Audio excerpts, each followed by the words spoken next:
எல்லாம் அல்ல சிவபரம்பொருளின் திருவருட்கருணையினால் இன்று சபரி ராமாயணத்தில் உண்டான சபரியோட சரணாகதி அப்படின்றத பார்க்க போகிறோம். இப்போ இது கம்பராமாயணத்தின் அடிப்படையில் நான் அந்த பாடல்களை மட்டும் தேர்வு பண்ணியிருக்கிறேன். சம்பவங்கள் என்ன அப்படிங்கிறத வான்மீகி, அத்தியாத்ம ராமாயணம், துளசி ராமாயணம் இதில் எல்லாத்திலும் உண்டான ஒரு அவியல், ஒரு கூட்டு மாதிரி வச்சுக்கோமே, அப்படி மாதிரி பண்ணியிருக்கிறேன். ஏன்னா இது என்னை ரொம்ப மிக கவர்ந்தது. ராமாயணம் இவர் ராமானுஜருக்கு மிகவும் பிடித்தமானது. தன்னுடைய தாய்மாமன் பெரிய திருமலை நம்பிகள் அப்படிங்கக்கூடிய அவற்றிலிருந்து ஓராண்டு காலம் ராமாயணத்தை அவர் முறையாக, வைணவத்தில் எப்படின்னு கேட்டிங்கன்னா, குரு பக்திங்கிறது இறை பக்தியா குரு பக்தியானா குரு பக்தி தான் ரொம்ப பெருசு அப்படின்னு சொல்லுவாங்க.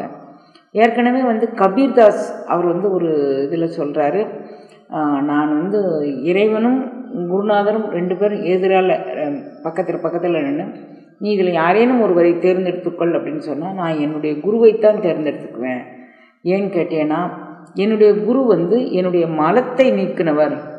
அவர் தாயை போல், மலம் நீங்கிய பிறகு தகப்பன் அரவணைத்து கொள்வான், என்னுடைய மலம் நீங்கிய பிறகு பேரண்ட நாயகன் என்னை அரவணைத்து கொள்வான் அப்படின்னு துளசிதாசர் சொல்றார்.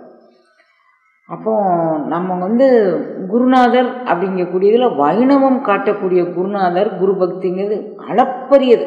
அதை புரிந்து கொள்வதற்கு கூட நமக்கு ஒரு பக்குவம் வேணும் அப்படின்னு தான் சொல்கிறது. நான் ரொம்ப வைணவ அடியவர்களுடைய வரலாறு படித்தேன்னா அப்படியே கொஞ்ச நேரம், ஒரு 5 நிமிட நேரம் அப்படியே கொஞ்சம் மெய்மறந்து அப்படியே இருந்துறது எனக்கு ஒரு வழக்கம். இந்த சபரியினுடைய மோட்சம் பற்றி நான் தனியாக இதிலிருந்து சொல்கிறேன் அப்படின்னு இல்லை, இவை எல்லாவற்றின் தொகுப்பாக நான் உங்களுக்கு இதை கொண்டுட்டு போகிறேன். சபரி மோட்சத்தை. சபரி ஒரு வேடுவர் குலத்தில் பிறந்தவள். அந்த வேடுவர் குலத்தில் பிறந்த சபரி அவளுக்கே இயல்பான, வேடுவர்களுக்கே இயல்பான அந்த காட்டு வாழ்க்கையை அவங்க வாழ்ந்துக்கிட்டு இருக்கிறாங்க. விலங்குகள், பறவைகள் இவைகளை சாப்பிட்டு அவள் அப்படி வாழ்ந்துக்கிட்டு இருக்கிறாள். அப்படி வாழ்ந்து வரும்போது ஒரு நாள் அவள் மதங்க முனிவர் அப்படின்னு சொல்லி ஒரு மகரிஷி அங்கே உட்காந்து தவம் பண்ணிக்கிட்டு இருக்கிறார் ஒரு இடத்துல. மதங்க ஆசிரமத்தை பற்றி சொல்லும்போது கம்பராமாயணத்தில் கம்பர் மதங்க ஆசிரமத்தினுடைய தன்மை எப்படி இருந்தது அப்படின்னு சொன்னால் சொர்க்க மாதிரி இருந்தது அப்படின்னு சொல்கிறார். மதங்கருடைய ஆசிரமம் கண்ணிய தருதற்குவத்த கற்பக தருவும் என்ன உண்ணிய நல்கும் செல்வம் உருணரும் சோலை ஞாலம் எண்ணிய இன்பம் அன்றி துன்பங்கள் இல்லையான புண்ணியம் புரிந்தோர் வைகும் துறக்கமே போன்றதன்றோ. அவருடைய புண்ணியம் புரிந்தவர்கள் எந்த சொர்க்கத்தில் இருப்பாங்களோ அது மாதிரி மதங்கருடைய ஆசிரமம். அது இயற்கை எழில் கொஞ்சம் கண்ணிய தருதற்கு ஒத்த கற்பகம். நான் மனசில் என்னெல்லாம் நினைக்கிறோன்னா கற்பக மரம் அத்தனையும் தரக்கூடியது. அப்படி கற்பக மரத்தை ஒத்து இருந்தது அந்த மதங்களுடைய ஆசிரமம். அங்கே போகிறவங்கெல்லாம் எதை வேண்டி போகிறார்களோ அதை அனுபவித்து வாழ்கிறாங்க. கண்ணிய தருதற்கொத்த கற்பக தருவும் என்ன உண்ணிய நல்கும் செல்வம் ஊறுநரும் சோலை ஞாலம் எண்ணிய இன்பம் அன்றி துன்பங்கள் இல்லை. எல்லாம் எல்லாம் இன்பம்தான், நமக்கு துன்பமே இல்லை. அப்போ எல்லா இன்பங்களும் நல்கக்கூடிய சொர்க்கமாக இருந்தது மதங்கருடைய ஆசிரமம் அப்படிங்கிறாரு. மதங்க ஆசிரமத்தில் மதங்கருடைய சீடர்கள் எல்லாரும் அங்கே இருந்து அவங்களுக்கு தன்னுடைய சீடர்களை இந்த உலகத்தில் விஞ்ஞானத்தை பரப்புவதற்கான போதனையை அவர் செஞ்சுக்கிட்டு இருக்கிறார் மதங்கர். அப்போ வேடுவர் குலத்தில் பிறந்த சபரி அங்கங்கே வேட்டுவ தொழிலெலாம் புரிஞ்சுட்டு அப்படியே மதங்காசிரமத்தில் பக்கத்தில் வாரான். மதங்காசிரமத்து பக்கத்தில் வரும்போதே சபரியோட மனதில் மிகப்பெரிய மாறுதல் ஏற்படுது. தவத்தின் அளவு அவ்வளவு இருக்கணும். அதாவது தவத்திற்கு இடையூறு காமமும் கோபமும் தவத்திற்கு இடையூறு அப்படின்னு கம்பராமாயணத்தில் கம்பர் பதிவு பண்ணுறார். எந்த இடத்துல பதிவு பண்ணுறாருன்னா, விஸ்வாமித்திரர் போய் தன்னுடைய மகனை அப்படின்னு சொல்லி கரிய செம்மல் ஒருவனை தந்துடுன்னு சொல்லி என்கிட்ட கேட்கும்போது அந்த இடத்துல பதிவு பண்ணுறாரு, காமமும் கோபமும் தவத்திற்கு இடையூறு. இப்போ நான் தவம் செய்கிறதுக்கு இடையூறாக எனக்கு அங்கே இவங்க இருக்கிறாங்க, அரக்கர்கள் இருக்கிறாங்க, நான் அந்த தவம் செய்வதற்காக வேண்டி நான் உன் மகனை கேட்க வந்திருக்கிறேன்னு சொல்லும்போது சொல்கிறார். அப்போ வந்து தவம் செய்வதற்கு இடையூறு எதுவுமே இல்லாமல் சபரி மதங்க முனிவருடைய ஆசிரமம் இருந்ததுனால சபரி அங்கேருந்து வரும்போதே அந்த காம குரோதங்களை வென்ற அந்த தவச்சாலை பக்கத்தில் வரும்போது எங்கும் இல்லாத ஒரு மௌன அமைதி. வீட்டில் கணவன் மனைவி சண்டை, பிள்ளைங்களுக்கும் தாப்பனுக்கும் சண்டை, உறவினர்களோட சண்டை, சொத்துக்கு சண்டை, எத்தனையோ பிரச்சனைகளை சந்தித்தவங்க ஒரு ஆசிரமத்துக்குள்ளே நுழையும் போது அந்த ஆசிரம வாசலுக்குள்ளே வரும்போதே, தவச்சாலை வாசலுக்குள்ளே வரும்போதே அவர்களுக்கு ஒரு மௌனம் வந்து கவ்விக்கொள்ள வேண்டும். அதுக்கப்புறம் போகும்போது அவங்க எப்படி இதில் நிலைத்து நிற்பதற்கான யோகமும் அவர்கள் சீலம், நோன்பு, செறிவு, அறிவு பெற்றார்களே ஆனால் அதில் நிலைச்சி நிற்கலாம். அது பெறல, ஏதோ ஒரு சைட் சீயிங் மாதிரி வந்தோம், ஏதோ ஒரு பார்வையாளராக வந்தோம் அப்படின்னு சொன்னால் அந்த இடத்துல அவங்களுடைய மௌனத்தவத்தினுடைய அளவு இந்த பார்வையாளராக வந்தவர்களுக்கு ஒரு ஞானம், ஒரு வைராக்கியம், ஒரு பக்தி, ஒரு உணர்வு அது அவர்களுக்கு கட்டாயம் கிடைக்கும் அப்படிங்கிற மாதிரி அந்த தவச்சாலையினுடைய அமைப்பு அப்படி இருந்தது. கம்பராமாயணத்தில் நம்ம முழுதும் பயணித்தோன்னா, கம்பராமாயணம் இல்லை ராமாயணம் யார் எந்த மொழியில் எழுதியிருந்தாலும் அதில் ஒரு சிறந்த கருத்துக்கள் அப்படி இப்படி வச்சு எழுதியிருக்கிறாங்க. இப்போ அந்த ராமாயணத்துக்குள்ளே நம்ம புகுந்து நம்ம பார்த்தோம் அப்படின்னு சொன்னால் அந்த காமமும் கோபமும் ஜெயித்திற்கு அரியது. ராவணாகாரம் அப்படின்னு ஒரு அகங்காரத்தை பற்றி தாய்மானவர்கள் சொல்கிறாங்க. தனக்கு கிடைத்த பொருள் மேல் உண்டான ஒரு மோகமும் அந்த மோகத்தினால் வரக்கூடிய ஒரு ஆணவமும், தனக்கு கிடைத்த பொருள் அதனுடைய வேல்யூ மதிப்பு, அதனால் வரக்கூடிய மோகம், தனக்கு கிடைச்ச ஒரு பொருள் அதை யாரேனும் ஒருத்தருக்கு கொடுக்க வேண்டிய சூழ்நிலை வந்தால் தனக்கு கிடைச்சது அடுத்தவங்களுக்கு கிடைக்கக்கூடாதுங்கிறதுல அதை அந்த பொருளை தூக்கி சின்ன குழந்தைங்க வந்து விளையாண்டுக்கிட்டு இருக்கும்போது ரெண்டு பேர் குழந்தைங்க நல்ல சந்தோஷமாக விளையாண்டுக்கிட்டு இருப்பாங்க. அந்த ஒரு குழந்தையோட பொருளை இன்னொரு குழந்தை எடுத்துருச்சுன்னா அதை பிடுங்கி அவளுக்கு கிடைக்க விட்டாமல் தூக்கி வீசுறதான் பார்த்துருக்கோம். அது மாதிரி தனக்கு கிடைத்த பொருள் அடுத்தவனுக்கும் அப்படி கிடச்சி அவன் அதை எடுத்துக்கொள்ள முற்பட்டால் சரி போனால் போது, நம்ம இவ்வளோ நேரம் விளையாண்டோம் அவங்களும் விளையாடட்டும் அப்படிங்கிறதெல்லாம் யாரும் நினைக்கல. போனால் போது நாம் அனுபவித்த இன்பம் தான் அவங்க அனுபவிக்கட்டுன்னு யாரும் விடுறதில்லை. தனக்கு கிடைத்த ஒன்றை அடுத்தவர் எடுக்கும்போது அது யாருக்கும் கிடைக்க விட்டாமல் செய்வதற்கு ராவணாகாரம் அப்படின்னு சொல்லி தாய்மான சுவாமிகள் இந்த பதிவு பண்ணுறார். அப்போ இந்த ராவணாகாரம் எதுவுமே இல்லாமல் கற்பகதர் பக்கத்தில் வேண்டியதெல்லாம் கிடைக்கிற மாதிரி வேடுவ குலத்தில் பிறந்த அந்த சபரி பல இடங்களில் பல காலம் வாழ்ந்து அந்த வேடுவ தொழில் மூலமாக அவங்கவுங்க இயல்பில் அவங்க வாழ்கிறாங்க. இது வந்து உயிர்கொலை இதெல்லாம் வந்து அந்தந்த இடத்துல போனால் சாதுக்களுக்கு உயிர்கொலை அப்படிங்கிறது, சன்மார்க்கிகளுக்கு உயிர்கொலை அப்படிங்கிறது. மற்றபடி இயல்பாக வாழ்கிறவங்க அவங்கவுங்க இயல்பில் அவங்கவுங்க தர்மத்தை பின்பற்றினாலே அதுவே ஒரு தர்மம் தான். சபரி அங்கேருந்து வரும்போதே மதங்கருடைய ஆசிரம வாசலுக்கு வரும்போது எங்கும் இல்லாத ஒரு மோனம் வந்து அவளை கவ்விக்கொண்டது. சபரியை எங்கும் இல்லாத ஒரு மோனம், எங்கும் இல்லாத ஒரு ஞானம் கவ்விக்கொண்டது. சபரி வந்து அப்படியே இங்கே இதுவரை அவள் அனுபவித்திராத ஒரு இன்பம், அது ஒரு கற்பகதர் பக்கத்தில் வந்து அவள் நிற்கிறா, எங்கும் அனுபவித்திராத ஒரு மோனம். அதை பார்த்த உடனே இங்கே ஏதோ ஒரு அற்புதம் இருக்குது, ஏதோ ஒரு அதிசயம் இருக்குது. அது என்னன்னு பார்ப்போம் அப்படின்னா ஒளிஞ்சிருந்து பார்க்குறா. ஏன்னா அங்கே வந்த உடனே தான் இதுவரை செய்து வந்த கொலை தொழிலின் தன்மை அவளுக்கு புரியுது. பிற உயிர்களை வதம் பண்ணி அவள் வாழ்ந்த வாழ்க்கை அவளுக்கு புரியுது. தான் இதுவரை வாழ்ந்தது விட்டு இனிமேல் அடுத்த நிலைக்கு போகணும் அப்படிங்கக்கூடிய ஒரு அனுபவ உணர்வு சபரிக்கு வந்தது. அப்போ சபரி வந்து அங்கே அந்த மதங்கர் வந்து தன்னுடைய சீடர்களுக்கு சொல்லித்தர்றத ஞானத்தை மோனத்தை அவள் கேட்டுகிட்டே இருக்கிறாள். அவளுக்கு இதெல்லாம் புரியாத பாஷை. ஆனால் ஒரு குருநாதர் சங்கல்பம் பண்ணா அல்லது சீடன் பக்குவமானவனாக இருக்கும் பட்சத்தில், இப்போ பெரிய வில்லாளி அப்படின்னு பேர் வாங்கின அர்ஜுனன் என்ன வில் தொழிலில் சிறந்தவனாக இருந்தானோ அதே இது மானசீகமாக துரோணாச்சாரியாரை குருவாக கொண்டு ஏகலைவன் அந்த வில் தொழிலில் பெருசாயினான். தன்னுடைய உணர்வு நிலையினுடைய வீச்சும் வீரியத்தையும் பொறுத்து நமக்கு இந்த ஞானம் வரும். சபரி பக்குவமான ஆன்மா, வினை பழுக்கும் காலம் வந்தது. அவள் வந்து அந்த மோனத்தவத்தினுடைய உன்னதத்தை உணர்வதற்காக வேண்டி இறைவன் கட்டமைக்கப்பட்ட ஒரு சூழ்நிலையில் அவள் வந்து மதங்கருடைய ஆசிரமத்துக்கு வந்து டெய்லி பார்க்குறான். குருநாதர் சொல்லித்தரது, சீடர்கள் அமைதியாக உட்காந்து கேட்குறது, இவள் ஒளிஞ்சிருந்து கேட்குறான். அந்த சீடர்களுக்கு எல்லாருக்குமே அவரவர்களுக்கு ஒரு இலக்கு இருந்தது. இப்போ சரணாகதி அப்படின்னா இந்த சரணாகதியினுடைய வீச்சும் வீரியத்தையும் தெரிந்து கொள்வதற்காக வேண்டிதான் ராமானுஜர் பெரிய திருமலை நம்பிகள்கிட்ட ஓராண்டு காலம் எங்கே வச்சு கேட்குறாரு? திருப்பதியில் வச்சு கேட்குறாரு. கீழே திருப்பதியில் அவர் இருந்துட்டு மேலே திருப்பதியில் பெரிய திருமலை நம்பிகள் கைங்கரியம் பண்ணிக்கிட்டு இருக்காரு, தொண்டு செஞ்சுக்கிட்டு இருக்கிறார். அங்கேருந்து இறங்கி வந்து ராமானுஜருக்கு ராமாயணத்தை கற்றுக் கொடுத்துட்டு திரும்ப ஏறி போகிறார். இப்போ மாதிரி பஸ் வசதிகளோ வேறு எந்த வசதிகளும் இல்லாத போது மலையில் ஏறி இறங்கி அவர் வந்து தன்னுடைய சீடனுக்கு இந்த ராமாயணத்தை சொல்கிறாரு. அப்படின்னா இந்த ராமகாதைகளில் அவங்க எவ்வளவு பிடிப்பும் ஈடுபாடும் வச்சுருக்குறாங்கன்னு பாருங்கள்.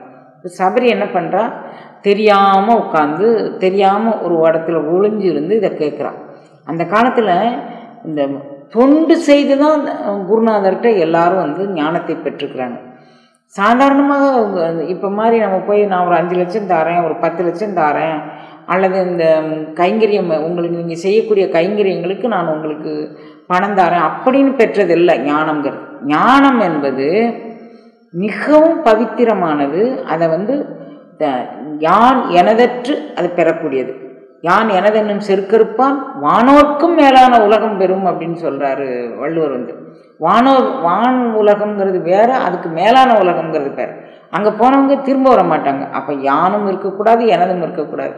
இப்போ சபரி வந்து இதை பார்த்துட்டே இருக்கிறா. குருநாதருடைய தவசீலம், அவருடைய ஒழுக்கம் இவளை அறியாமல் அவர் பால் ஒரு ஈர்ப்பை ஏற்படுத்தியது. கொஞ்ச நாள் இதை ஒளிஞ்சிருந்து கேட்டுக்கிட்டு இருந்தவா அப்புறம் அங்கே தானே ஒரு கைத்தொண்டு செய்ய வேண்டும் அப்படின்னு அவளுக்கு தோணுச்சு. அதனால் நான் மதங்காசிரமத்தை துளிக்கிறது, கூட்டுறது, வேண்டிய கைங்கரியங்கள் பண்ணுறது எல்லாம் செஞ்சான். ஒரு நாள் மதங்கர் என்ன நினச்சிக்கிட்டார், தன்னுடைய சீடர்கள் தான் இந்த கைங்கரியத்தை பண்ணுறாங்க அப்படின்னு அவர் நினச்சிக்கிட்டாரு. சபரி பற்றி அவருக்கு தெரியல. அப்புறம் சபரியினுடைய உள்ளம் தோய தோய தோய செடி கொடிகள் பூச்செடிகள் இதெல்லாம் வச்சு உருவாக்குறான். பார்த்தா ஒரு நாள் பூத்து கொள்ங்குது மதங்கருடைய ஆசிரமம். மதங்கர் வந்து பார்க்குறாரு, என்ன குழந்தைங்களா இவ்வளோ காலம் இல்லாமல் நம்ம ஆசிரமம் கொஞ்சம் நாளுக்கு நாள் பொலிவு பெற்று வருத குழந்தைங்களா என்ன அப்படின்னு சொல்லி கேட்குறாரு. அப்போ இவங்க செஞ்சாங்கன்னு அவங்க நினச்சிக்கிறாங்க, அவங்க செஞ்சாங்கன்னு இவங்க நினச்சிக்கிறாங்க. ஏன்னா யாருக்கும் தொந்தரவு கொடுக்காம, ஒருவேளை நாம் இதுக்குள்ளே நுழைய தகுதியற்றவர்களோ, நாம் இத்தனை காலம் செய்த உயிர்கொலை என்ன, புலைப்பிசிப்பு என்ன, இப்போ திடீர்னு வந்து ஒரு தவசீலிகள் இருக்கக்கூடிய இடத்துல நேருக்கு நேர் நம்ம சந்திக்கிறதுக்கு தகுதி இருக்கா இல்லையான்னு தெரியலன்னு இரவோடு இரவாக வந்து நம்ம அந்த கைத்தொண்டு செஞ்சுட்டு அவங்க ஒளிஞ்சிருந்து அவங்க ஒரு நோன்பில் உட்காந்து மதங்கருடைய உபதேசத்தெல்லாம் அவங்க கேட்குறாங்க. இவங்க உபதேசம் புரியுமாம்மா புரியாதாம்மா, இதுக்கு வந்து உணர்வு நெறி தான் நமக்கு முக்கியமே தவிர உபதேசம் புரிகிறது புரியலை அப்படிங்கிறது முக்கியம் இல்லை. ஒரு ஒரு ஒரு நோக்கரிய நோக்கும் நுணுக்கரிய நுண்ணுணர்வும் கொண்டு ஒரு குருநாதர் ஒரு சீடனை பார்த்துட்டான்னா அந்த பார்வை ஒன்றே போதும். இப்போ சாதாரணமான மக்கள் காதல் வயப்பட்டால் அந்த காதலன் பார்வைக்காக வேண்டியோ காதலி பார்வைக்காக வேண்டியோ ஒருத்தர் தங்களை ரொம்ப ஈடுபடுத்தி கொண்டு அந்த பார்வையிலே அவங்க வந்து பல கருத்துக்களை பரிமாறிக்குவாங்க. உடல் சம்பந்தமான ஒரு உணர்வு நிலையே இவ்வாறு இருந்தால் உடல் கடந்த ஒரு உணர்வு நிலையை எப்படி இருக்கும் அப்படின்னு நீங்கள் கற்பனை பண்ணி பாருங்க. இவன் வந்து அடைய வேண்டியது இந்த உடல் யான் எனதென்னும் செருக்கு அறுத்து வானோர்க்கும் மேலான உலகத்துக்கு போகிறதுக்கான பக்குவ நிலை வந்ததுனால தான் இந்த மதங்காசிரமத்துக்கு வந்து அம்மா வந்திருக்கிறாங்க. அப்போ நம்ம தொலைவில் இருந்தே குருநாதர் அவங்க என்ன போதிக்கிறாங்களோ, இந்த சீடர்கள் எதை உள்வாங்கி கொண்டார்களோ அதனினும் மேலான உன்னதமான மகோன்னதமான அனுபவத்தை சபரியம்மா உள்வாங்கி கொண்டார். அவங்க வந்து தொழிக்கிறாங்க, கூட்டுறாங்க, குளம் போடுறாங்க, பூ வைக்கிறாங்க, எல்லாம் செய்கிறாங்க. அப்போ ஒரு நாள் வந்து குருநாதர் சீடர்களை பார்த்தா சீடர்கள் யாரும் அவங்க செய்யலை அப்படின்ட்டாங்க. அப்போ யார் செய்யப்பா, எதுக்கான காரணம் அப்படின்னு கேட்டவுடனே குருநாதர் சொல்கிறாரு, இல்லை நீங்கள் யாராவது இங்கே சுற்று வட்டாரத்தில் யாரேனும் இந்த கைங்கரியம் செய்திருந்தால் நீங்கள் அவங்கள கூட்டிகிட்டு வாங்க. எதை உத்தேசித்து அவர்கள் செய்தாங்க. ஏன்னா கற்பகத்தரு இதில் முதலே ராமர் சொல்லிட்டாரு, இந்த ஆசிரமம் எவ்வாறு இருந்தது அப்படின்னு சொல்லும்போது இது ஒரு கற்பகத்தருவத்து கண்ணிய தருதற்கொத்த கற்பகத் தருவும் என்ன உண்ணிய நல்கும் செல்வம் உறுதலும் சோலை. என்னெல்லாம் உண்ணிய நம் மனதுக்குள்ளே என்ன நினைக்கிறோமோ அத்தனையெல்லாம் தருவதற்குண்டான இது கற்பகத் தருவா இருக்கு. அப்போ நம்ம இடத்துக்கு வந்துட்டு ஒருத்தவங்க வெறுங்கையோடு போகக்கூடாதுப்பா. யார் என்ன நினச்சி இந்த கைங்கரியம் பண்ணுறாங்களோ அவங்கள கூட்டிட்டு வாங்க அப்படின்னு சொல்கிறாரு மதங்கர். சீடர்கள் போய் அங்கங்கே தேடி பார்க்குறாங்க. இந்த அம்மா வந்து நம்மளை யாரோ தேடுறாங்க அவளுக்கு. இத்தனாலும் அவங்க தெரியாமல் இவங்க கண்ணிலே தென்படாமல் ஒளிஞ்சிருக்கிறாங்க. இதுக்கு யாரோ தேடுறாங்க அப்படி சொல்லிட்டு இந்த அம்மா வராங்க. வந்தவுடனே உன்னை குருநாதர் கூட்டிகிட்டு வர சொல்கிறாருன்னொடனே, ஒருவேளை நாம் வந்து இந்த கைங்கரியம் செய்வதற்கு தகுதி இல்லையோ, அதனால் நம்ம கைங்கரியம் செஞ்சதுனால நமக்கு எதுவும் பாவம் அடையுமோ, இதை குருநாதர் எப்படி ஏற்றுக்கொள்வாரோ அப்படிங்கிற மனநிலையில் அந்த அம்மா அப்படி எல்லாம் ஐம்புலன்கள் கூப்பி அப்படியே நிற்கிது. இந்த அந்த ஒரு பெரியவங்க கிட்ட பழகும்போது எப்படி பழகணும் அப்படிங்கிறத கைகேயி முன்னால் ராமன் போய் நிற்கிற நிலைமையை பற்றி வர்ணிக்கும்போது அப்படி இப்படி வாயில் கை வச்சு வாயில் உள்ள நம்ம மூச்சு காற்று நம்மளுடைய எச்சி கருத்தையாருக்கு போயிடக்கூடாதுன்னு வாயில் அப்படி கை வச்சுக்கிட்டு பேசுவாங்களாம். அந்த இதெல்லாம் வேஷ்டி புடவை எல்லாத்தையும் இப்படி உள்ளே மடித்து வச்சுக்கிட்டு அதை அப்படி விரிக்க விட்டு அப்படி இப்படி அதை மடித்து வச்சுக்கிட்டு அவ்வளோ பவ்யமாக பேசுவாங்களாம். இருன்னு 3-4 தடவை சொன்னப்புறம் தான் இருப்பாங்களாம். உடனே அப்படின்னு சொன்னோடனே இருக்க மாட்டாங்களாம். கொஞ்சம் நேரம் குருநாதர் பக்கத்தில் நின்றுட்டு இருக்கதே சுகம், பெரியவர்கள் பக்கத்தில் நின்றுட்டு இருக்கதே சுகம், அப்படி மாதிரி நிற்பாங்களாம். இதெல்லாம் வந்து கம்பராமாயணத்தில் நம்ம வந்து அதே மாதிரி குகன் வந்து ராமனை சந்திக்கும் போது நடந்த நிகழ்வுகளையும் இந்த மாதிரி ஒப்பிட்டு சொல்கிறார். இப்போ சபரியும் அந்த மாதிரி ஒரு இதெல்லாம் வந்து சரணாகதி. இப்போ சரணாகதின்னா என்ன அப்படின்னு நீங்கள் புரிஞ்சுக்கோங்க. சரணாகதி அப்படிங்கிறது நம்ம இப்போ சண்டை வருதுன்னு வச்சுக்கோங்களேன். சண்டை வரும்போது ஒருத்தன் வந்து தன்னுடைய கைகளை உயர்த்தி கொண்டு என்கிட்ட ஆயுதம் இல்லை, நான் நிராயுதபாணி அப்படின்னு சொல்கிறது ஒரு வகை சரணாகதி. என்கிட்ட ஒன்றுமே இல்லை, நான் பேசாமல் நிற்கிறேன் அப்படின்னு சொன்னால் அது ஒரு வகையான சரணாகதி. நான் வந்து வெள்ளைக்கொடி காட்டி நான் காமிச்சிக்கிட்டு இருக்கேன் அப்படின்னா நான் உங்க கூட போர் புரிய வரல, நட்பு பாராட்ட தான் வந்திருக்கேன், அது ஒரு விதமான சரணாகதி. இப்போ திரௌபதி 2 கைகளையும் கூப்பி கண்ணா அப்படின்னு சொல்லி கூப்பிட்டா, கோவிந்தா அப்படின்னு சொல்லி கூப்பிட்டா, அது ஒரு வகை சரணாகதி. அந்த சரணாகதிக்கு என்ன? இப்போ இந்த சரணாகதியெல்லாம் என்ன? போர் நிறுத்தத்திற்கான சரணாகதி. மேலால் உண்டான என்னுடைய வலிமை குறைந்து விட்டது, அதனால் நான் வெள்ளைக்கொடி காட்டி உன்னை வந்தேன், அப்போ என்னுடைய வலிமை குறைந்து விட்டதுன்னு காட்டுற சரணாகதி. இப்போ திரௌபதி 2 கையும் விரித்து நான் வந்து சரணடைந்தேன் அப்படின்னா எனக்கு துகில் இல்லை, பல பேர் முன்னாலே நான் அசிங்கப்படக்கூடாது, இப்போ எனக்கு மேலால் துகில் வேண்டும்னு கேட்ட சரணாகதி. பரதன் வந்து கேட்குறான், அவன் எனக்கு ராமன் ஆண்ட இடத்துல நான் ஆள மாட்டேன், மீண்டும் ராமன் வந்து இங்கே வந்து அரசாட்சி பண்ணணும், அப்போ மீண்டும் ராமன் இங்கே வீட்டுக்கு அதாவது அயோத்திக்கு வரணும் அப்படிங்கிறதுல ஒரு சரணாகதி. சரணாகதி அப்படின்னு சொன்ன உடனே நம்ம யான் எனதற்று உரையற்று உணர்வற்று உண்ணும் நினைவற்று பிறண்ட நாயகனே கதி, இனிமேல் எனக்கு ஒரு வேற கதி இல்லை அப்படின்னு நினைக்கிற சரணாகதிக்கு யாரும் போடல. சேலை வேணும்னு ஒரு சரணாகதி, ராஜ்யத்தை நான் சுமக்க மாட்டேன் நீ வந்து ஏற்றுக்கோன்னு ஒரு சரணாகதி, யுத்தம் வேண்டாம் என்னால் செய்ய முடியாது எனக்கு இயல்பு இல்லைங்கிறது ஒரு சரணாகதி. சரி, பல பேர் கீழே விழுந்து கும்பிடுதாங்க, ஜஸ்ட் ஒரு எக்ஸசைஸு, பல முறை இப்படி விழுந்து அது ஒரு சரணாகதியா? எதையும் தொலைக்கலை, எதையும் விடலை, 10 தடவை விழுந்து கும்பிடுறாங்க. எத்தனை தடவை அவங்க விழுந்து கும்பிடுறாங்க? அவங்களுக்கு எவ்வளவு யான் விட்டுருக்கு, அவங்களுக்கு எவ்வளோ இறந்து விட்டுருக்கு, அது ஒரு சரணாகதியா? ஒரு பாவனை. இதை சரணாகதி அப்படிங்கக்கூடியதனுடைய தாக்கம் என்ன? சரணாகதினா என்ன அப்படின்னா, எல்லாம் மர என்னை இழந்த நலம், எல்லாம் மர என்கிட்ட என்ன இருக்கு? ராவணாதிகாரம் அத்தனையும் இழந்தனர். அந்த அந்த எனக்கான உடைமை, அதை நான் அதை யாருக்கும் கொடுக்க மாட்டேன், எனக்குள்ளதை யாரோ பறிக்கிறானா, எனக்கு கிடைக்காது, யாருக்கும் கிடைக்காது, கிடைக்கக்கூடாதுங்கிறது ராவணாதிகாரம். எல்லாம் வர அந்த ராவணாதிகாரம் அற்று போய் என்னை இழந்த நலத்துக்குத்தான் பேர் சரணாகதி. அப்படி ஒரு சரணாகதி தான் நம்மளுடைய சபரியோட சரணாகதி. சரணாகதினா என்னன்னுங்கிறதுக்கு இத்தனை சரணாகதி இருக்குன்னு நம்ம போக போக நிறைய சரணாகதி பற்றி பேசலாம். இந்த சரணாகதி தான் சரணாகதியினுடைய உச்சந்தொட்ட சரணாகதி, அப்படி நான் உணர்ந்த நிலை. இத்தனை ராமாயணத்தினுடைய சாரமாக நான் உணர்ந்த சரணாகதி இது. அப்போ நான் வந்து இறைவனை சரணடையும்னா என்ன நடந்தாலும், இடி இடித்தாலும் மழை பெய்தாலும் இதை செய்யுன்னு சொன்னாலும் இதை செய்யாதுன்னு சொன்னாலும் உபேதாடு நான் வந்து அதை கட்டுப்பட்டு அதுக்கான ஒரு மனச்சல் இது இப்படி இருந்திருக்குமோ அது அப்படி இருந்திருக்குமோ இதனால இருந்திருக்கும் அந்த எண்ண அலைகள் சிந்தனைகளை சிதற விடாமல் பேரண்ட நாயகனே கதி அப்படின்னு இருக்கிறதுக்கு பேர் தான் சரணாகதி. அதை சபரி செஞ்சாங்க. அவங்ககிட்டேருந்து நாம் தெரிஞ்சுக்க வேண்டியது சபரி அடைந்த அந்த சரணாகதி. உடனே குரு முன்னால் அந்த அம்மா கை குப்பி நிற்கிறாங்க. அதாவது கை கட்டி வாய் புதைத்து அவங்க வந்து என்ன செய்கிறதுன்னு தெரியாமல் அவங்க நிற்கிறாங்க. இது எல்லாமே இந்த கொஞ்ச காலமாக அவள் ஒளிஞ்சிருந்து பார்த்து படித்த அந்த உணர்வு அலைகள் இவளை மிகுந்த தாக்கத்திற்கு உள்ளாக்கி அந்த அம்மா அப்படி வந்து நிற்கிறாங்க. அப்போ மதங்கர் நீ யாருமா, என்ன வேண்டி நீங்கள் வந்திருக்கிற அப்படின்னு சொல்லி கேட்டாங்க. அந்த அம்மா வந்து தன்னுடைய ஹிஸ்ட்ரியை சொல்கிறாங்க. நான் இந்த கானகத்தில் வேடுவர் குலத்தில் பிறந்தவா, என்னுடைய தொழில் இதெல்லாம் உண்டு, நான் வந்து விலங்கினங்களை புசித்து நான் வாழணும். உங்கள் ஆசிரமத்துக்கு வந்தேன், நீங்கள் பண்ணின உபதேசம், உங்களுடைய சீடர்கள் உங்களிடம் கேட்ட அணுகுமுறை இவைகள்லாம் பார்த்த பிறகு நானும் உங்கள் திருவடி பணிந்து பேரண்ட நாயகனை உணர வேண்டும் என்ற உணர்வு எனக்கு தலைப்பட்டது.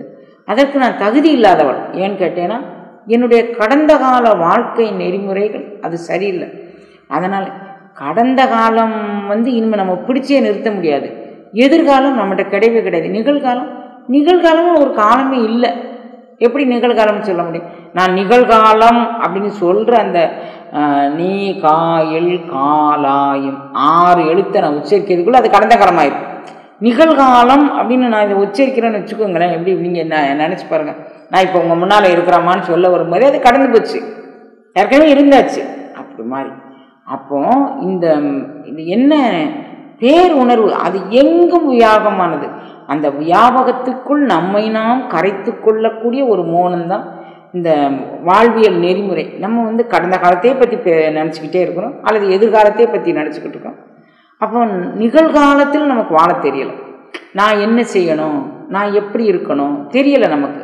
நிகழ்காலமும் ஒவ்வொரு நொடியும் நகண்டு கொண்டே போயிட்டுருக்கு, அதையும் நமக்கு புரிய தெரியல. அப்போ இப்போ வந்து சபரி வந்து குருநாதர்கிட்ட சொல்கிறான், நான் தகுதி இல்லாத நான் வந்து என்னை தகுதிப்படுத்தி கொள்ள தெரியல எனக்கு. ஏதோ ஒரு வகையில் உங்களுடைய தவச்சாலை பக்கத்தில் வரும்போது அது கற்பகதருவாக இருந்து என்னுடைய எண்ண அலைகள் சிந்தனைகளை எல்லாம் ஒடுக்கி தந்தது. நான் எனதற்று நான் உங்களுடைய திருவடியே பணிய வேண்டும் என்ற உணர்வையும் தந்தது. அதனால் நான் அங்கே வந்திருக்கிறேன் அப்படின்னு சொல்லி அவ கேட்டேன். உடனே சரிம்மா, நீ இன்னும் வேறு என்ன விரும்புகிறேன்? வேறு ஒன்றுமே விரும்பலை, நீங்கள் உங்கள் சீடர்களுக்கு என்ன சொல்லுங்கள், அது உனக்கு புரியுதாமா? ஒன்றுமே செய்ய வேணாம். புரிதல் இல்லைங்க.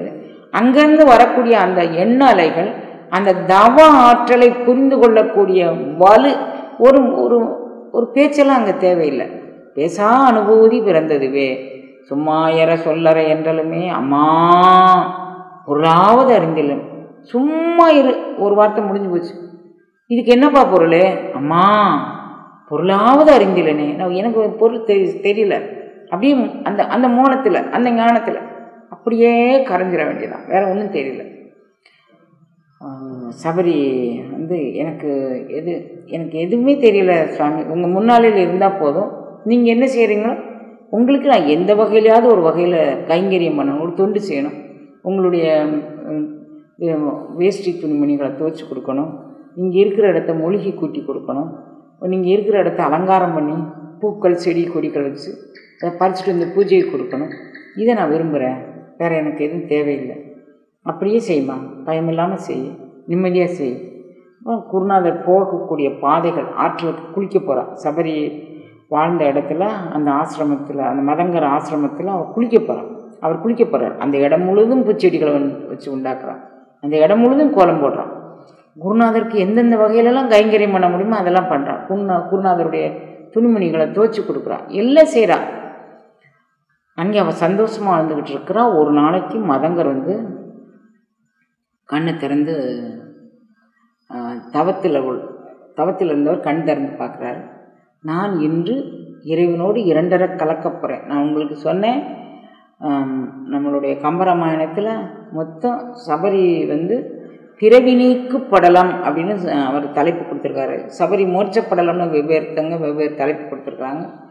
இதில் என்ன இவங்க காமிச்சு கொடுக்குறாங்க அப்படின்னு சொன்னால், சபரி எப்படி தன்னுடைய யோக நிஷ்டை மூலமாக தன்னுடைய இந்த உடலை பேர் உணர்வில் கரைச்சா அப்படின்னு அவர் காமிச்சு கொடுக்குறாரு நமக்கு.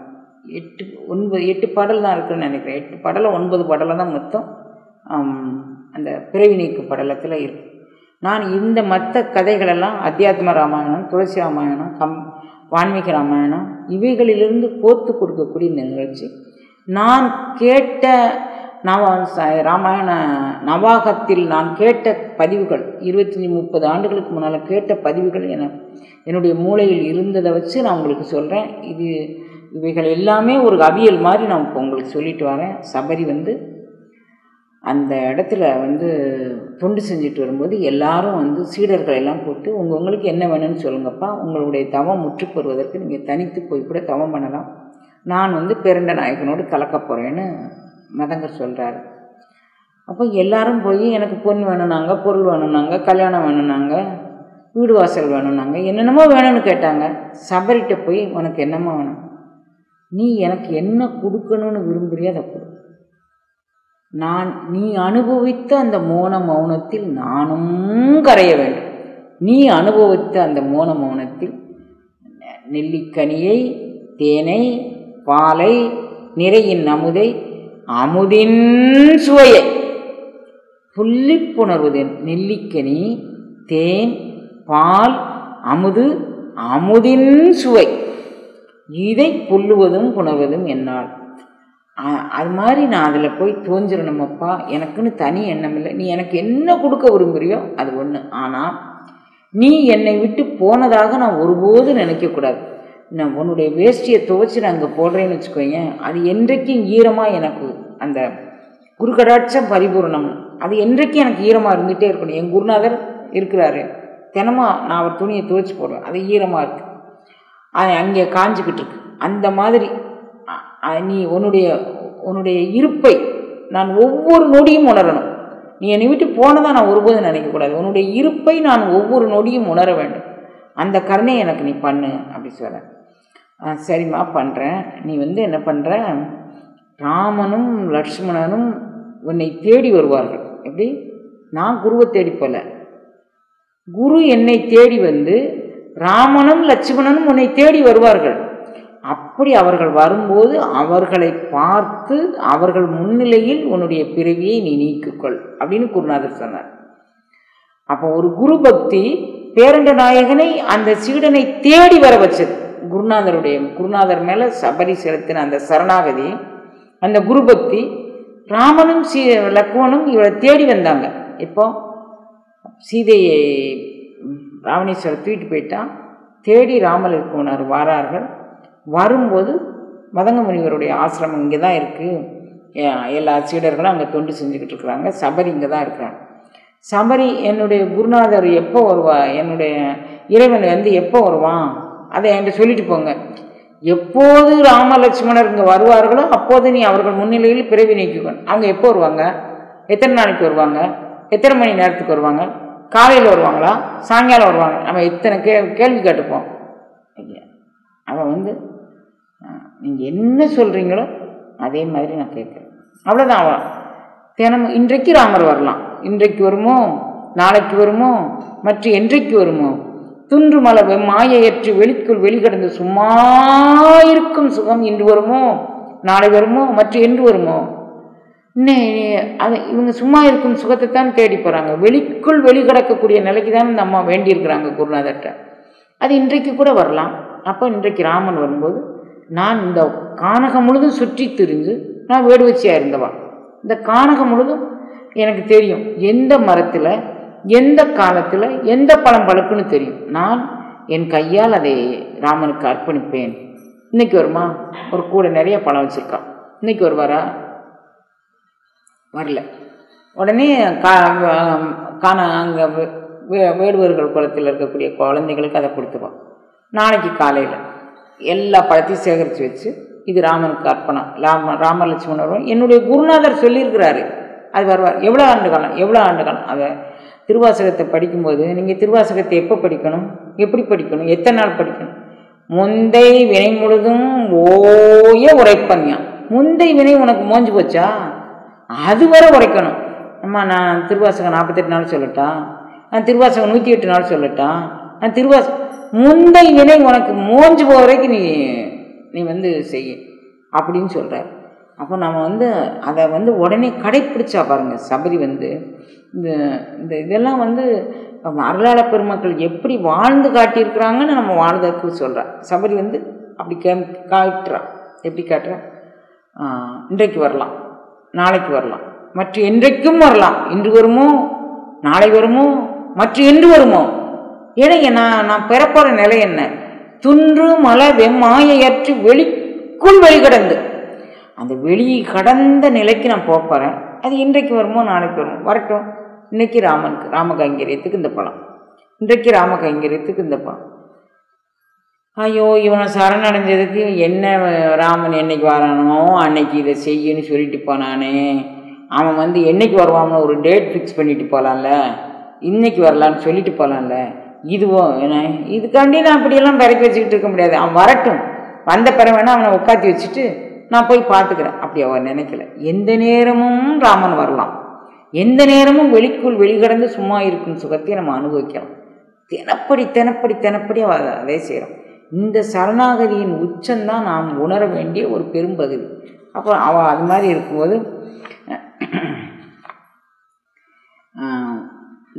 அப்போ ராமரும் லட்சுமணர் வராங்க. எப்படி? அன்னதாம் இருக்கை நன்னி ஆண்டு நின்று அளவில் காலம் தன்னையே நினைந்து நோக்கும் சவரியை தலைப்பட்டு அன்னார்க்கு இன்னுரை அருளி தீதின்று இருந்தனை போலும் என்றான். முன் இவர்க்கு இது என்று எண்ணலாவது ஓர் மூலம் இல்லாம், அதையும் அந்தமும் இல்லாத அந்த அருட்பொருள் முன் ஓர் மூலம் இல்லாம். அவனுக்கு எது அடி எது முடி அப்படின்னு தெரியாதவன்.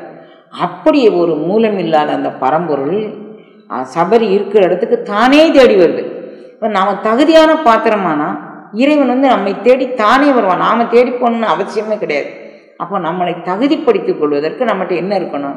அது முதலே நான் இந்த பகுதியிலே விஸ்வாமித்திரர் சொல்லும்போது எதுக்கு ராமனை கூப்பிட வரேன்னு சொல்லும்போது, காமமும் கோபமும் அற்ற இடத்தில் வாழக்கூடிய முனிவர்களுக்கு அரக்கர்கள் தொந்தரவு செய்தாங்க, அதுக்காண்டி நான் உன்னை தேடி வந்திருக்கேன் அந்த அரக்கர்களை அழிக்கிறதுக்கு அன்னு கேட்குறான். அதுமாதிரி காமம் அற்ற இடம்தான் ஞானத்தின் மோட்சம், கோபம் அற்ற இடம்தான் ஞானத்தினுடைய ஒரு உச்சம். அப்போ ராமனும் லக்குமணனும் எப்படி வராங்க? அன்னதாம் இருக்கை நன்னி, இவ்வா இருக்கிற இடத்துக்கு சபரியம்மா இருக்கிற இடத்த தேடி வராங்க. அன்னதாம் இருக்கை நன்னி ஆண்டு நின்று அளவில் காலம், எண்ணற்ற காலம் ஏங்கிக்கிட்டு இருக்கிறான். ஆனால் வரலையே அப்படின்னு இல்லை. இன்றைக்கு இல்லாட்டி என்ன? என்னுடைய குருநாதர் சத்தியம் சொல்கின்றார். சத்தியம் சொன்னது என்னுடைய குரு வார்த்தை. அவர் என்னை தேடி ராமர் வருவார்னு சொல்லியிருக்கிறார். நான் தேடி போகணுன்னு அவர் சொல்லலை. நீ கொஞ்ச நாள் இருமா, அவர் வரலன்னா நீ கிழக்கு நோக்கி போ, நீ மேற்கு நோக்கி போ, நீ அவர் சொல்லவே இல்லை. உன்னை தேடி ராமன் வருவான். அவர் சொன்ன சொல் சத்தியம். அந்த சத்திய வார்த்தையை நம்பி இறைவன் வந்தே தீருவான். அந்த உறுதிப்பாடு அந்த அம்மாவுக்கு இருந்தது. அது சொல்றாரு, அன்னதாம் இருக்கை நன்னி ஆண்டு நின்று அளவில் காலம் தன்னையே நினைந்து நோக்கும் சவரியை தலைப்பட்டு, நான் எப்போ விடுதலை ஆகணும்னா நீ ராமனும் லட்சுமணரும் முன்னால் நிற்கும்போது நீ விடுதலை ஆகணும்னு சொன்னாங்க. அப்போ நான் ராமன் நிற்கும்போது நான் என் மூச்சை என்னுடைய ஆவியை அவர் காலடியில் ஒப்பேன். அவர் வரும் வரைக்கும் நான் வெயிட் பண்ணுறேன், அது வரைக்கும் நான் இருக்கிறேன் அப்படின்னு சொல்லிட்டு அவள் இருக்கல. அளவில் காலம் தவங்கிருக்கிறான். அந்நாட்கு தன்னையே நினைந்து நோக்கும் சவரியை தலைப்பட்டு அந்நாட்கு இன்னொரு அருளி தீதென்று இருந்தனை போலும். உனக்கு ஒரு துன்பமே இல்லைம்மா, நல்ல சந்தோஷமாக இருந்த போலும். உன்னுடைய குருநாதர் அனுக்கிரகத்தினால நீ ரொம்ப மகிழ்வாக இருந்தேன்னு நான் நினைக்கிறேம்மா அப்படின்னு சொல்லி இன்னொரு அருளி தீதென்று இருந்தனை போலும் என்றான். முன் இவருக்கு இது என்று எண்ணலாவதோர் மூலம் இல்லான். அவன் மூலமும் முடிவும் இல்லாத ஆதியும் அந்தமும் இல்லா அருட்பெருஞ்சோதி அவன் முன்னால் இந்த மாதிரி ஒரு மொழி வார்த்தை கேட்குறான். ஒரு நிறைய பேசணும்னு அவசியமே இல்லை, ஒரு வார்த்தை போதும். என்னையும் ஒரு வார்த்தைகள் படுத்து பற்றினாய், வாடா கண்ணு, அவ்வளோதான், வேறு ஒன்றுமே செய்ய வேண்டாம். அப்போ என்னையும் ஒரு வார்த்தைகள் படுத்து பற்றினாய், அதையேன் அந்த ஒரு வார்த்தையே போதும் நமக்கு ஞானம் தருவதற்கு. தனியாக போய் பக்கமாக நான் திருவாசகம் படித்தேன், அதுக்கு உரை எழுதுன்னு அதுக்கு வியாக்கியானம் பண்ண 38 பேர் ஆசிரியருடைய உரையை பார்த்தேன். அது இல்லை, என் நெஞ்சம் அடைய புகுந்தான், அவ்வளோ போதும். நெஞ்சத்துக்குள்ளே அவனை தவிர வேறொரு எண்ணம் இல்லை, வேறொரு சிந்தனை இல்லைன்னு இருந்தால் போதும். முன் இவருக்கு இது என்று எண்ணலாவதோர் மூலமில்லாதவன் எனக்குள்ள புகுந்தான். அப்படி அவன் முன்னால் கேட்டேன்.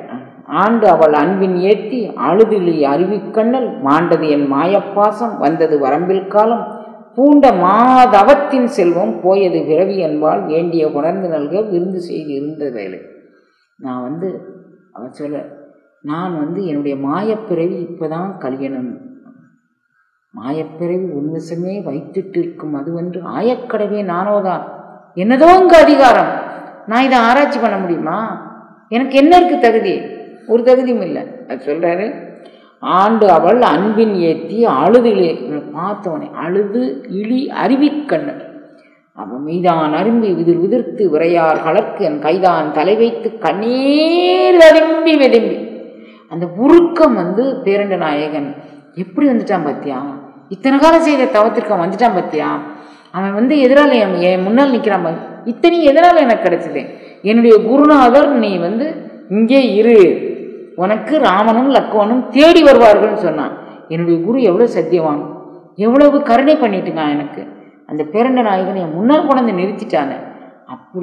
அப்படி நினச்சா அப்படியே அழுது தொழுது கண்ணீர் பறித்து வச்சுருந்த பழத்தெல்லாம் அவருக்கு கொடுத்து, நீங்கள் சாப்பிடுங்க, என்னுடைய குருநாதர் சொல்லியிருக்கிறார், நீங்கள் வந்தால் நல்லா உபசரித்து அனுப்புன்னு சொல்லியிருக்கிறார், சாப்பிடுங்க சார். இவளுடைய அன்பின் மிகுதி கண்டு அவரே விளவெழுத்து போனார் ராமனை.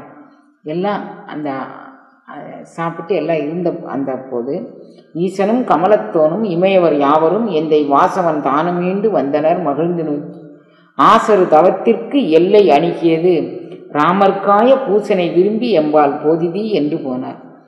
இப்போ பேரண்ட நாயகன் ராமனும் லட்சுமணரும் வந்தது மட்டும் பத்தலையாம்.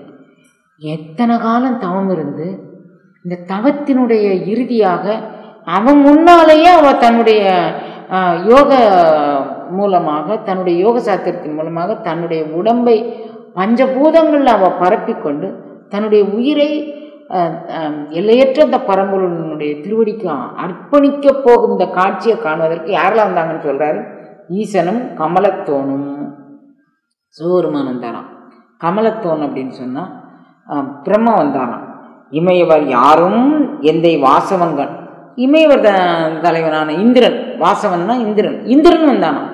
எல்லாருமே அங்கே வந்தாங்களாம். அவங்க தானும் கண்டு இங்கே எல்லாரும் நிற்கிறாங்க. எங்கே? மதங்க முனிவர் ஆசிரமத்துக்கு. எதனால்? மதங்க முனிவருக்கு இப்படி ஒரு சரணாகதி செய்த ஒரு தொண்டர் கிடைச்சிருக்கிறாரு. தன்னுடைய குரு மீது நம்பிக்கை, குருவினுடைய வார்த்தை மீது நம்பிக்கை, குருவிற்கு செய்த தொண்டின் மீது நம்பிக்கை, பேரண்ட நாயகன் வருவான் என்னும் உறுதிப்பாட்டின் மேல உண்டான நம்பிக்கை. அப்படி மாதிரி ஒரு குழந்தையை பார்ப்பதற்கு இந்திராதி தேவர்கள் எல்லாரும் அங்கே நிற்கிறாங்களாம். ராமனும் லட்சுமணனும் முன்னால் இவ தன்னுடைய யோகத்தை எப்படி வெளிப்படுத்த போறா அப்படின்னு சொல்லி காமிக்கிறதுக்கு. ஆசரு தவத்திற்கு எல்லை அணுகியது.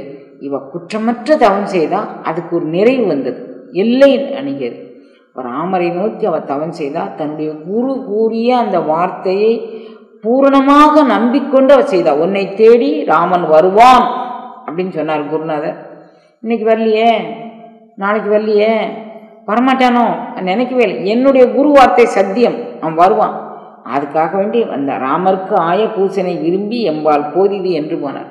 நான் போகிறேம்மா முன்னால், அதனால் நீ ராமனுக்கான பூசனையை நீ விரும்பி செஞ்சுட்டு நீனும் நான் போன இடத்துக்கு நீ வருவம்மான்னு என்னுடைய குருநாதர் சொன்னாருன்னு சொன்ன நம்பிக்கை வச்சுருக்காங்கல்ல, அதை பார்க்கறதுக்காண்டி இந்திராதி தேவர்கள்லாம் வந்துட்டாங்களாம்.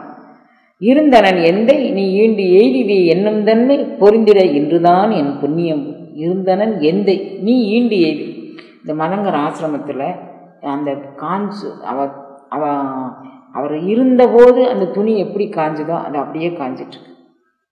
அவர் தன்னுடைய இருப்பை அணு தினமும் உணர்த்தி கொண்டிருக்கிறார். அந்த நம்பி அந்த குழந்தைகளுக்கு ஏதோ ஒரு வகைத்தில் நம்பும் என் சிந்தை அணுகும் வண்ணம் நான் அணுகும் அம்பன் குலாத்தில்லை ஆண்டானை கொண்டன்றே அப்படிங்கிறார். நம்பும் என் சிந்தை அணுகும், என் சிந்தை அணுகும் வரைக்கும் அவள் கருணை பண்ணி அந்த அந்த துணியை தொட்டு பார்க்குறா. என்னுடைய குருநாதர் இங்கே இருக்கிறார், அதில் ஈரம் இருக்கு. அவன் ஒவ்வொரு கணமும் அப்படி வாழ்ந்தாரா.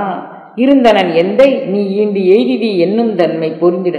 நீ கட்டாயம் உன்னை தேடி ராமன் வருவாம்மா அப்படி அவர் சொன்னாரா. நீ அந்த இதை அடைவம்மா, ராமன் அடைவ அப்படின்னு சொன்னாரா? அவர் சொன்ன அந்த தன்மை இன்றுதான் என் புண்ணியம் பூத்தது. இன்றைக்கு அது பலிச்சிருச்சு. ராமலட்சுமணர்கள் என் முன்னால் வந்து நிற்கிறாங்க. இன்றுதான் என் புண்ணியம் பூத்ததென்ற அருந்தவத்து அரிசி தன்னை அவன் தவத்திற்கு அரசி ஆயிட்டான். சபரி வந்து ஒரு வீடு வச்சு காடு வாழும் எதோ சாப்பிட்டு எப்படி எப்படியோ வாழ்ந்தவான். அவன் வந்து அரசி ஆயிட்டா பாருங்க, தவத்திற்கு அரசி. அப்போ நம்ம உயிரினுடைய பரிணாம வளர்ச்சி அங்கே ஆடை தின்னு மாடை தின்னு கோழி தின்னு எதை தின்னு அது இப்போ பிரச்சனை இல்லை. குருநாதர் சந்நிதிக்கு வந்தால் கூட்டுனா தொழிச்சா, குருநாதருக்கு வேண்டிய கைங்கரியம் பண்ணா, துணி துவச்சு கொடுத்தா, குருநாதர் இட்ட கட்டளையை சிறமேற்கொண்டு ராமன் வருவான், அதுவரை நீ ஈண்டு இருந்து தவம் செய்துன்னு சொன்னால் அவள் செஞ்சான். இப்போ அவள் வந்துட்டான். வந்த உடனே அவளுடைய தவத்திற்கு இறுதி எல்லை வந்தது. ராமனே வந்தான். வந்த உடனே அவள் சொல்ல அருந்தவத்து அரசி தன்னை அன்புற நோக்கி, தவத்திற்கு அரசி அவளை அன்பா அப்படி பார்க்குறான்.